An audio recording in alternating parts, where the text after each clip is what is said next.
There will come a time in your life when the chaos outside no longer disturbs the calm within, when the storm still rages, but it no longer shakes you.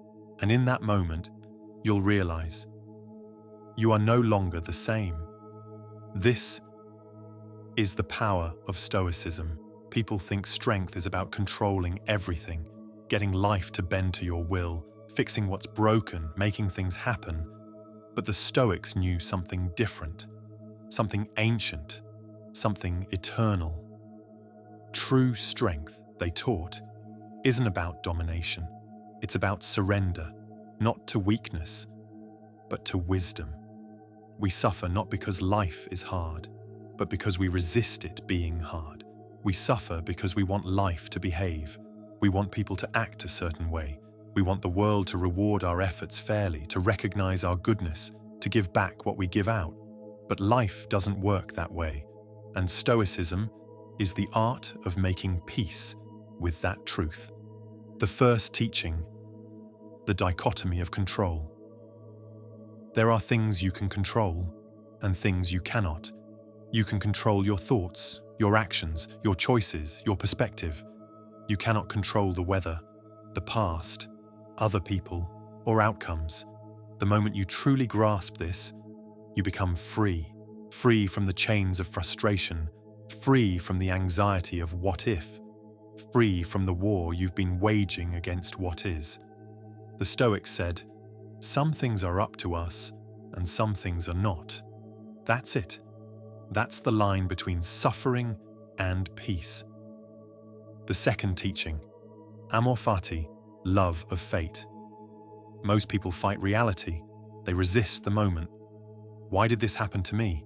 Why is life so unfair? Why now? But the Stoics flipped the question. Why not me? Why not now? Because what if this moment was for you?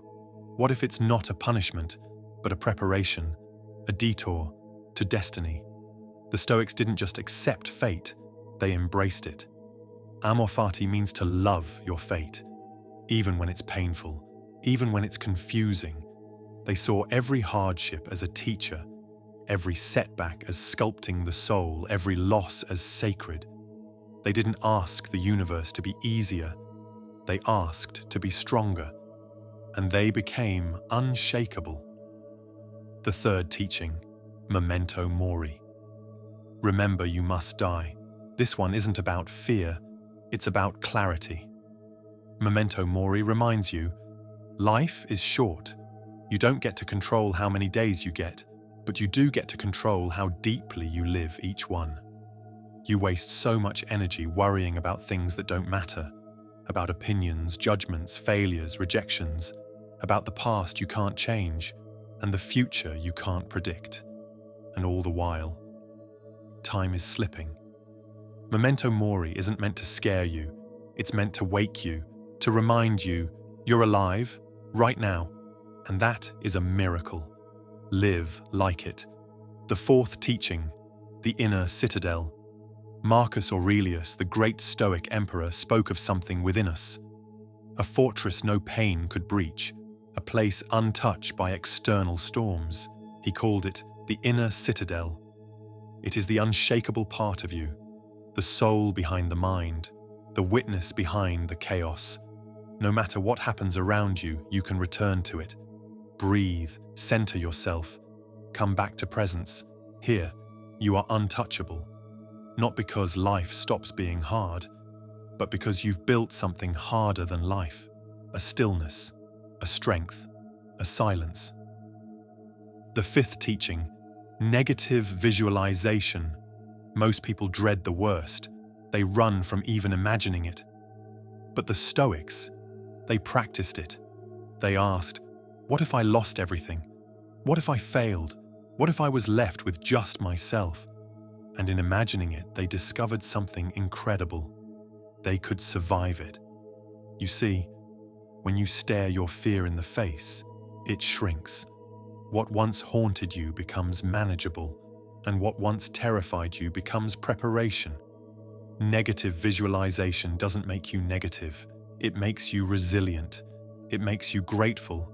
It makes you strong. The final teaching, nature and logos. The Stoics believed in living in harmony with nature, not just the trees and rivers, but the nature of life itself. They believed in logos, a divine, universal reason.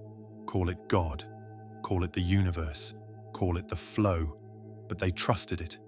Even when it didn't make sense, they saw every event as part of a larger wisdom, even pain, even grief, even the moments that made no sense at the time.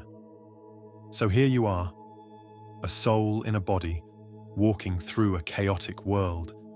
And if you let it, this world will consume you with noise, with fear, with distraction, with comparison, with heartbreak. But Stoicism is your shield. It is not detachment from life. It is a deeper engagement with it. It's the realization that peace isn't found when life gets easier. It's found when you get wiser. And now, you are. So let the world be loud. Let others lose themselves in chaos. You walk in silence. You carry stillness. You embody strength. Because now you know. Nothing can bother you again unless you let it.